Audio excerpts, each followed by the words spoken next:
how to keep your fingerprints from getting rejected when you take fingerprints of an applicant. We can talk about 3 different perspectives over there. And the first one, like you already know, Maoumba had it memorized already there, is right here. So we can take about the applicant, take technician, and materials, 3 different perspectives why prints will get rejected. And Maoumba went ahead and jumped in, and Maoumba can repeat yourself again about the applicant perspective and why prints are getting rejected. Is the applicant need to allow the technician to, they need to relax their hands to allow the Ready to go. need to allow the technician to control their hands so they can properly capture the finger, the print on the ink cards. Why is it important why applicants should be relaxed when they're being fingerprinted? Well, if they're not relaxed, then when the technician to take the print, there will be some missing print on the ink card. There will be some ridges, some I can't think right now. What you're saying, pretty much, sometimes the applicant is kind of not relaxed, they kind of stiff. They make the ink card look bad, make it look messy. It comes with a messy ink card. That's the best way to put it. There'll be smudges. That's right. Smudges and improper rolls, everything. Something they're not paying attention. So sometimes by the applicant not being relaxed, it reflects in the work from the technician trying to capture the fingerprints. And I had cases like that too, where it got to the point, kept telling a person to relax, they wouldn't relax. Got to the point we just finished the card and gave it to them, deuces. The person would pay attention. Wish your best of luck. Get the money, walk them out with a smile on your face is all you could do. But sometimes by them not being relaxed will cause the prints to get rejected because it transfers on the work you have onto the ink card. It makes a big difference there. Hey, somebody here said, hello, everybody. So how you guys doing out there? And Facebook, I can't see the names, which is kind of frustrating, but hello out there. But being relaxed is another thing. It's very important about people not being relaxed. What else can you think about the applicant causing prints might get rejected? If they have like fingers, like fingertips, actually is too worn out due to a special type of work, like construction guys. So a lot of time their hand is kind of like dry or something's missing fingertips, sometimes it depends on the work. Yeah, typically they call that like poor ridge characteristics. The ridges wore down for different reasons. Could be the nurse, medical field, educational field, construction worker, person swims a lot in the chlorine in the pool or rock climbing or rope climbing, where the case may be. The ridges wear off over the course of time. Just imagine you're going out in the street and you're going like that back and forth. I promise you, your ridges will come off, wear down. But with life, things do happen. So ridges do wear down. And if it's so very low and you can't capture the fingerprint, that particular square might get rejected, or several squares on the ink card, for example, will be poor ridge characteristics might cause the whole card to get rejected, to include a live scan too. So you're right. I want to focus back on myself to kind of take it from a technician's point of view, why ink cards might get rejected. Imagine sometime where you're at your office and somebody calls you up and you're trying to pack it right. You're going home in 10 minutes, so you get to go back home and watch those YouTube videos from National Licensing Association, right? Shows. You're trying to get ready to go and stuff. Somebody calls you, hey, I'm right down the street. What time you close? We close at 5 o'clock. Okay, goodbye. And they hang up. And next you know, at 4:59 p.m. and 49 seconds, they rush into the office, right? Trying to get inside your office, get fingerprinted. In your mind, you're already closed up. What do? I got an ink card to get fingerprinted. I just one ink card. But yeah, it's one ink card, but it's 3 people. So what do? What would JW do? Get the money. But at the same time, though, your mindset's someplace else. Your mind, you already left the building. And your mind set, you already left the office and you're ready to go. You've been gone. You would have gone 10 minutes ago, right? So while you're there, you're trying to get these people done. It's past your time to go home, but they're there with money in their hand to get fingerprinted. We'll take the fingerprints, of course. But the cars might get rejected because perhaps that technician is rushing. Yes. Perhaps that technician has an attitude now who's staying over the fingerprint, and the attitude conveys through the applicant who's there. So if I'm the technician with a piss poor attitude, rushing, the applicant will pick it up. Oh, you got to add to, no problem, huh? What's your name? Live Scan Ken, something like that? You got to add to because I'm here now? You got to light skin Ken attitude or your light skin Karen attitude? Which one are you? They pick up attitude. All of a sudden now, both you guys are tense. You trying to rush. They too busy talking mess about you because you're rushing them, and that's reflecting your workmanship.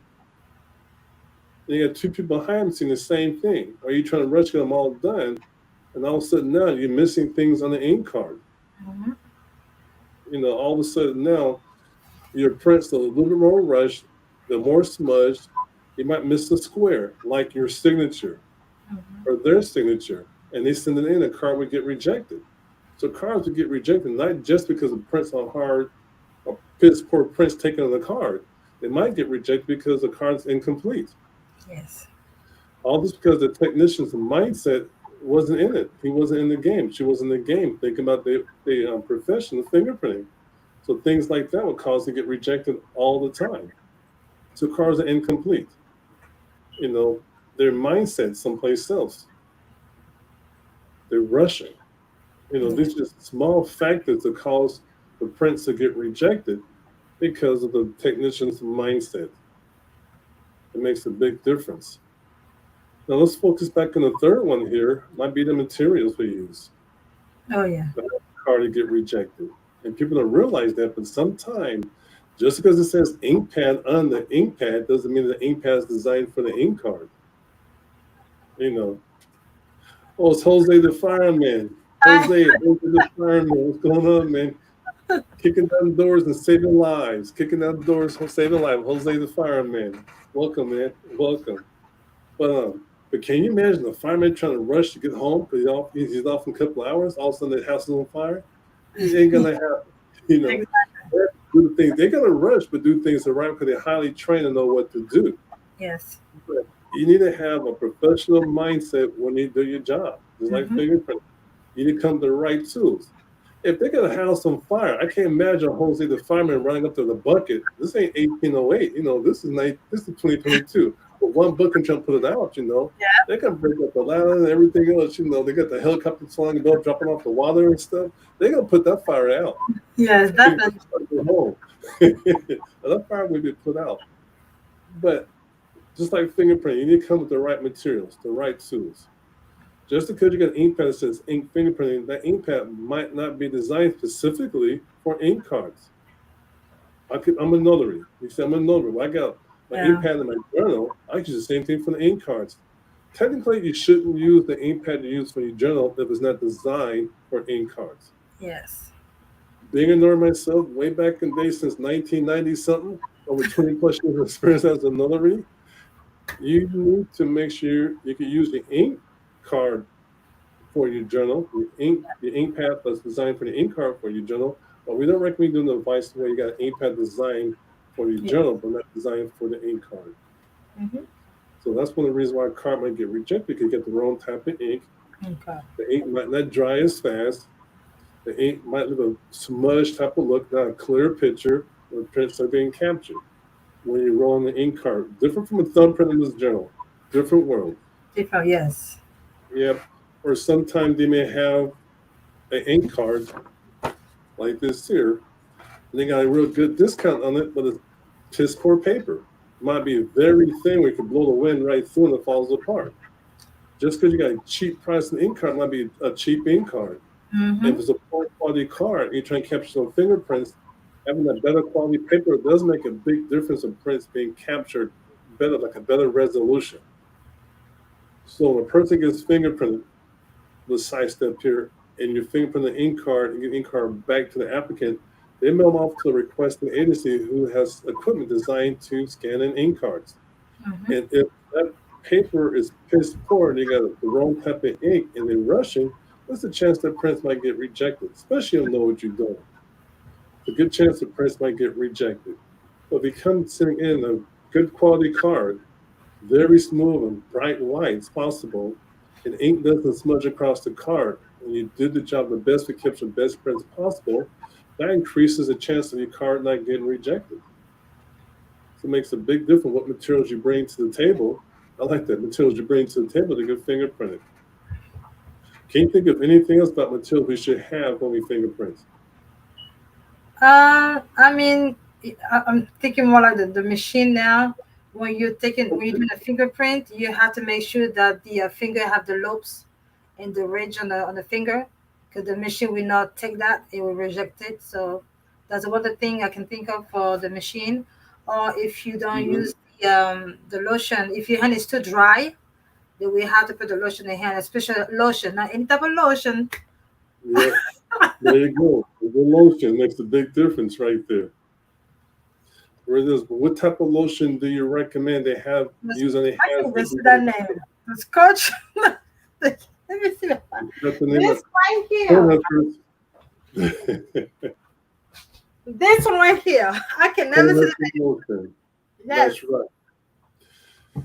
So if you guys are using like a light skin device and the hands are very dry, and what you could do is put a little bit of cornhuskers on your hands, have them massaging your hands appropriately, and then have them roll the fingers across that light skin device.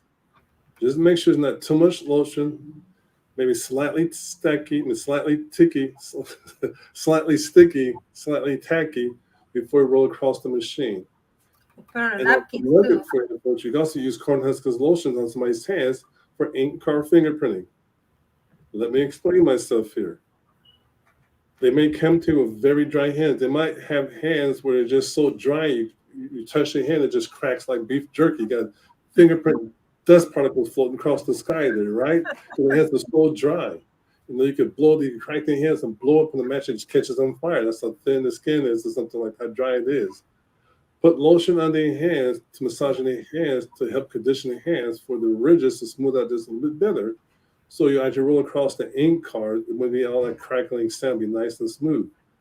But make sure lotion's taken off their hands prior to you put the fingerprint on the card.